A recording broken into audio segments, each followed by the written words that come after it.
Buy cheap and safe NBA 2K22 MT at NBA2King.com. You can use code Excapar, that's EXCAPAR, for 5% off your entire purchase.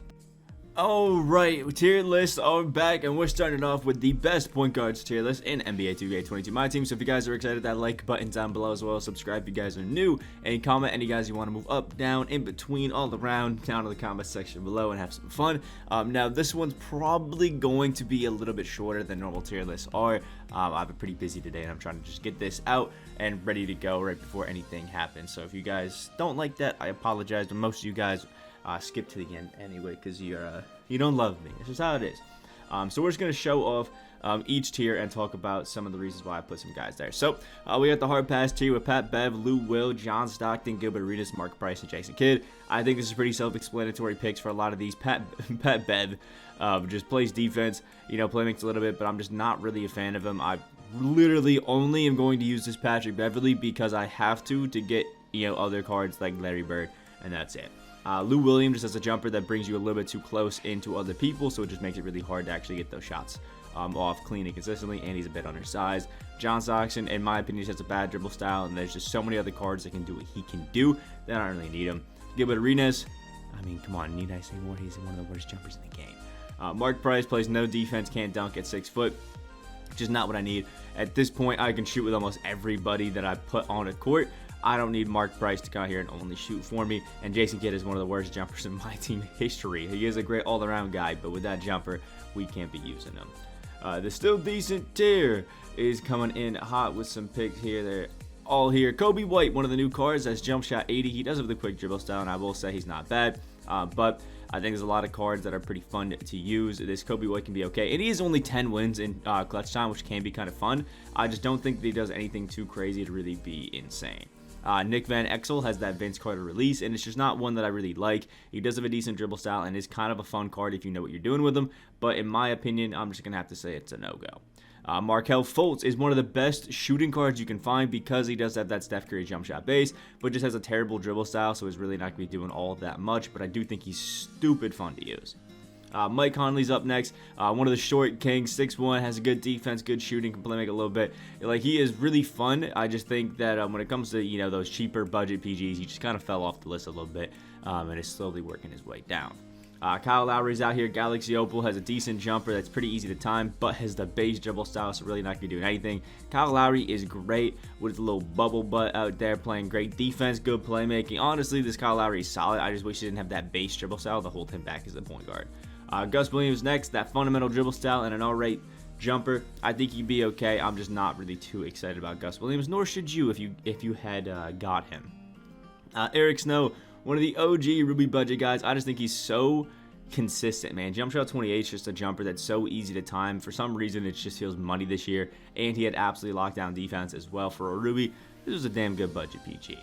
Darren Williams is next with jump shot 38. He was actually pretty solid, but he's got that base 38. So past that base dribble style. So with jump shot 38 being a little bit slow in the normal timing, and that base dribble style really holding back how Darren Williams can move, it's kind of tough. Also, this guy went on a boxing match, and we can't give him a good 2K card. Like, what is this? Here's a card that you probably didn't even know dropped yesterday, and that is Derek Harper.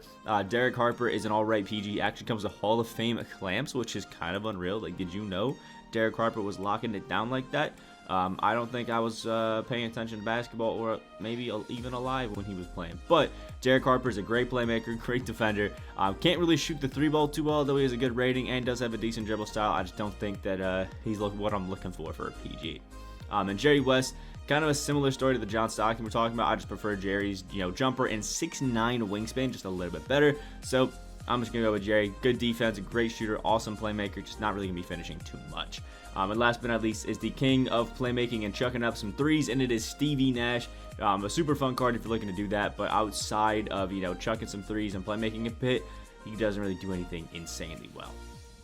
Starting off our pretty damn solid, we have Damien Lillard, who got knocked down, and as well as a few other people, just because this baby demon is getting really strong. Like, these top two tiers are getting really strong. Lillard is a super fun card, one of the best bucket getters you could have in the game, but there's some other cards that can have the same animations as him that are just a little bit better, so I'm going to have to knock him down.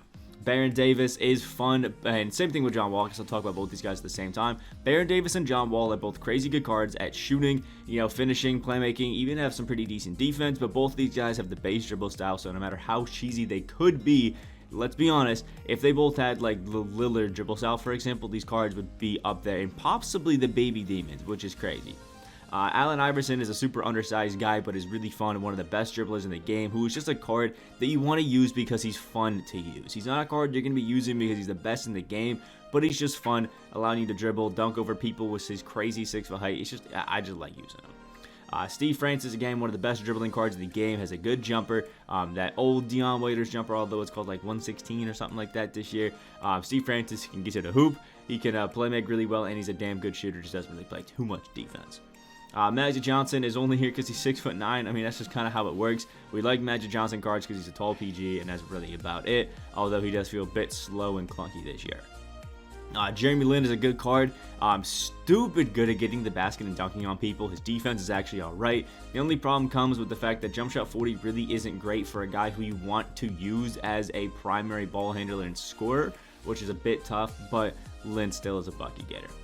Speaking of bucket getters, we got this Jamal Murray, one of my favorite cards that dropped in that like all-star set. Just stupid fun to use, and I think a lot of people probably sharing the same sentiment. 6'4", 6'7" wingspan. That slight evo really doesn't do much for him, but Jamal Murray actually has solid defense. He's a super nice shooter. That quick dribble style is nice with that Isaiah Thomas combo. I just wish jump shot 80 was a little bit faster. If it was, I probably could have put him up in a baby demon. Next is a card that I'm having some trouble really ranking, Isak Vonga, because, I mean, he is a 6'8" PG, which a lot of people are going to overhype him for because of that, with a 7 wingspan. Honestly, he's not bad. And 94 offensive overall, he's got 95 defensive overall, he's got Hall of Fame unpluggable and floor general, he's got great defense, he can shoot, he can finish, he can play make real well, he just has that fundamental dribble style, which is going to mean he's a bit clunky, but with set shot 14 on the quick timing, I threw him into pretty damn solid. I can understand why some people may want him into baby demon because he is tall and he's going to play better defense because of it, but I'm leaving him at pretty damn solid.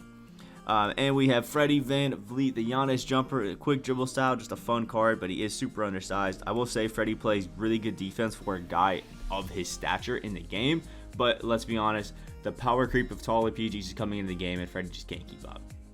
And actually, same thing goes with Isaiah Thomas and Trey Young. IT was the first OP point guard that we got in the game, and he was stupid fun because of it, but he just kind of fell down the ladder. Started off in Demons, and he's still pretty damn solid, at least in my opinion. And Trey Young has one of the fastest releases in the game, has a great all-around defense for a guy of Trey Young's stature, and just honestly is a super fun card. But let's be honest, it's Trey Young. He's a little bit short, and he can't be finishing too much, and that slasher dribble style does hold him back.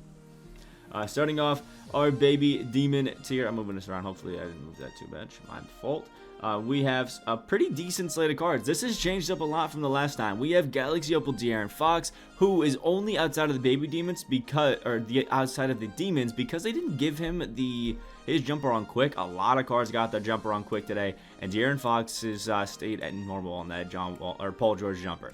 And so that quick dribble style, the De'Aaron Fox signature combo has a 98 in his speed. I think he's the fastest card in the game. He's got good defense, great playmaking, amazing finisher, and especially getting to the hoop. He's going to feel super bursty and fun. I just wish that he got that jumper on quick.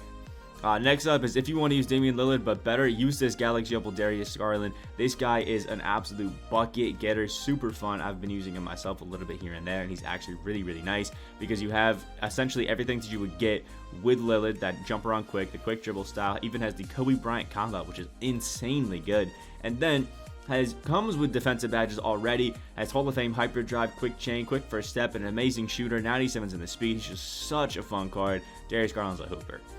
Next up is my man CP3, got his jumper on quick, and Chris Paul's one of those guys who got his glitch to be able to dunk, and it actually really helps him out, because really that was the only fault in many Chris Paul cards, so honestly, you gotta love it. Next up is my man Bob Serra. Now, jump shot 38, we've talked about the fact that if it's on the normal timing, it is a little bit slow and sluggish, but honestly, I still absolutely love this Bob Serra card. I think he's 6'5". He just plays so well at that point guard position for as cheap as he is, and it's just really fun to have him out there on the court. 6'5", 6'8" wingspan, shifty dribble style, just really fun, but you do have to keep in mind that jump shot 38 can be easily contested on the normal timing. Next up, Steph Curry. I mean, what else do you need to know aside from the fact that the dude is one of the best shooters, if not the best shooting point guard in the entire game, and is some of the best dribbling as well, just not really playing defense. Shai Gilgeous-Alexander, a nice 6'6" tall PG that is actually really damn nice. The only problem that you'll run into with Shai is that his dribbling isn't insane, so while he's going to be a good defender, a good shooter, really good playmaker, and can actually finish really well too, he's just not going to be the most bursty card out there. Westbrook, I think we all kind of know what Westbrook does. He gets to the hoop, he dunks on everybody, and he actually has crazy good playmaking, as well as rebounding. But just doesn't really have the jumper to go with it right now. I think with Westbrook's jumper on like very quick, he can actually be nasty. But as it is right now, this card's just alright to me. Next up is Rafer Alston, has the Trey Burke base on quick, and they gave him the quick dribble style. This guy is probably going to be one of those slept-on dudes. But in the triple threat offline rewards, I think you just have to go through and win games. This guy is gnarly. 98's in the speed. Again, Trey Burke on quick has some of the best playmaking you'll ever find. I mean, he has like 15 Hall of Fame playmaking badges, all around good defense, great shooting, and he can finish on people as well. Stupid fun card, and he's got great dribbling. I suspect that most people, once they figure it out, are going to love this Rafer Alston card. Next up is Penny. You want to know why he's here? He's tall and he's got the quick dribble style. That's it. Terrible jumper, though. Next, Kyrie Irving. One of the most fun cards to use, at least in my opinion. I love Kyrie Irving cards this year just because I feel like that Kyrie jumper is so much better than it used to be. His dribble style is great. He's behind the back, kind of trash, and his layup package, kind of trash. But this Kyrie can dunk while still being one of the best shooting and playmaking guys with a little bit of defense, too, so you got to love it. And last but not least, he's going to be Jamal Murray, who's almost identical to this De'Aaron Fox. I mean, Paul George jumper, great dribble style. This one is the D Rose size of instead of Fox. And both have actually really good defense as well as playmaking. Stupid fun cards to get to the basket with and just dunk on everybody. And then we can finish it off with the Demons tier, where we're starting off with Cade Cunningham. To nobody's surprise, Cade Cunningham is an absolute demon. Jump shot 80 on quick is gross with that shifty dribble style, the D-Rose combo, the Scottie Pippen behind the back, the long athlete layup package, some of the best defense you'll find on a guy of his size right now. Great shooting, great playmaking, and he can dunk on literally everybody. I've been getting constantly outbid trying to get him myself, but he's a god. Next is Ben Simmons, one of those guys who you really have to figure out, like take a game or two to figure out how he's going to play, and then once you do, as a point guard, I think that this Ben Simmons is just the best defensive guy that you could run there, and that's really what carries him.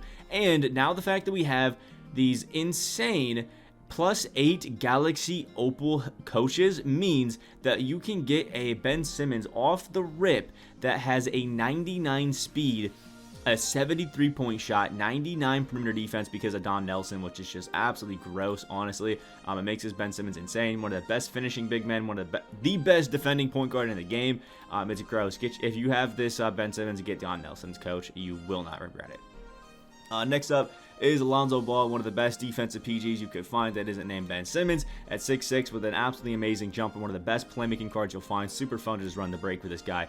You gotta love him. Jalen Rose is really good, like really good, slept on kind of good. Has the quick dribble style, is super fun out there because he's 6'8" at the point guard position, can defend really well. They juiced up his playmaking, and he's a great finisher. Jump shot 32 I personally like, although to some people it can feel a little bit clunky, but honestly I think Jalen Rose is the beast. Next up, until City Moncrief, Gary Payton was, I think, the best defensive, shorter PG, but now he's got some competition with Sydney. But with Gary Payton, the dude just locks it up. He's basically Jeremy Lin with absolutely insane defense. Again, the only thing that sucks with Gary Payton is the fact that jump shot 40 really easy to contest and is not the most insane. But he can play defense like he can. Who cares? Next up, Derrick Rose, just fun. Derrick Rose is probably one of the best dribbling and dunking cards in the game, and I was actually looking at some of the stats on it, and Derrick Rose has one of the biggest green window jumpers in the game, which is just absolutely broken. He's got to be demons. And last but not least is going to be LaMelo Ball, who again is an absolute menace out there on the court. 6'6" PG, sadly has that slasher dribble style, but who cares when you can do what LaMelo Ball can do on the court. So that is my top 10 PGs list. Again, sorry for the brevity of all this. I'm just trying to get this out before I have to leave for most of the day. If you did enjoy this video, hit that like button down below, comment what you guys think, and subscribe if you guys are new. Hope you guys have a great day, and I'll see you in the next video.